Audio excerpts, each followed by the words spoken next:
Hello दोस्तों, welcome to my new reel. आज के इस रील में हम बात करेंगे कि प्रोटॉन पंप इन्वर्टर्स क्या होते हैं और इनका यूज क्या होता है और इनकी फार्माकोकाइनेटिक्स क्या होती है, मैकेनिज्म ऑफ एक्शन इसका क्या होता है।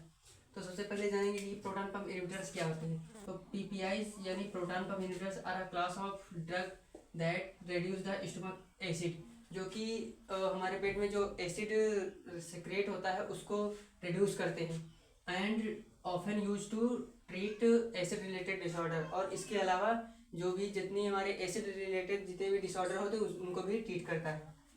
तो ये वर्क पीपीआई हमारे कैसे काम करते हैं। तो ये हमारा स्टमक होता है, इसमें ये हमारा एसिड यहाँ पेराइटल सेल से हमारा पेराइटल सेल से सिक्रेट होता है एसिड हमारे स्टमक में। तो ये एक प्रोटॉन पंप के थ्रू सिक्रेट होता है हमारा एसिड। और पीपीआई क्या करते हैं, ये हमारी जो पंप होती है प्रोटॉन पंप उसको एक टर्न ऑफ कर देते हैं, यानी कि उसको बंद कर देते हैं।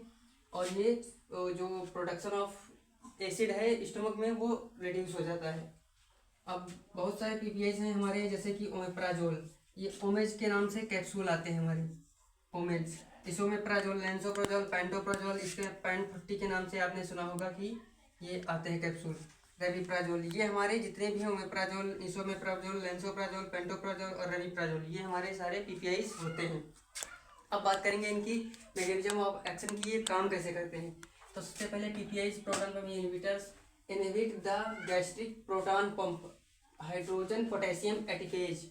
ये एक एंजाइम होता है हाइड्रोजन पोटेशियम एटिपेज, इसको ये इनहिबिट कर देते हैं और प्रोटॉन पंप जो हमारी है वो टर्न ऑफ हो जाती है और providing long lasting separation of gastric acid production. और ये हमारे लंबे समय तक जो गैस्ट्रिक एसिड का प्रोडक्शन होता है उसको रिड्यूस कर देते हैं। अब इसकी देख लेते हैं कि फार्माकोकाइनेटिक्स क्या है। तो ये ओरल बायोबिलिटी इसकी 50% होती है। अगर कोई भी कैप्सूल या टेबलेट हम पीपीआईज की खाएंगे ओरली तो ये 50% रिजल्ट देगा, और अगर आईएम देंगे तो इसका 100% रिजल्ट देगा। और इसकी bioavailability of all PPIs are reduced by food.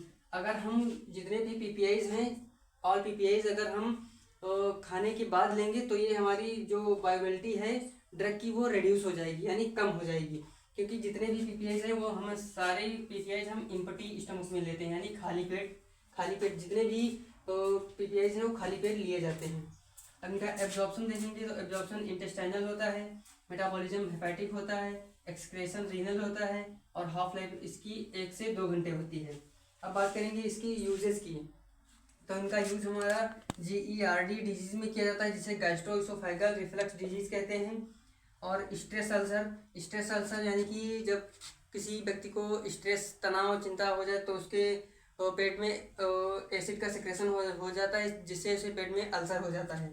और गैस्ट्रिक अल्सर में इसका उपयोग किया जाता है, जोलिंजर एलिसन सिंड्रोम में इसका उपयोग किया जाता है। और prevention of NSAID associated gastric ulcer, जितने भी नसेट क्लास की जो ड्रग लेते हैं उनको भी अल्सर हो जाता है, तो उसको ट्रीट करने के लिए पीपीआईज ले सकते हैं। तो आज के रील में इतना ही, मिलते हैं नेक्स्ट रील में, तब तक के लिए जय हिंद।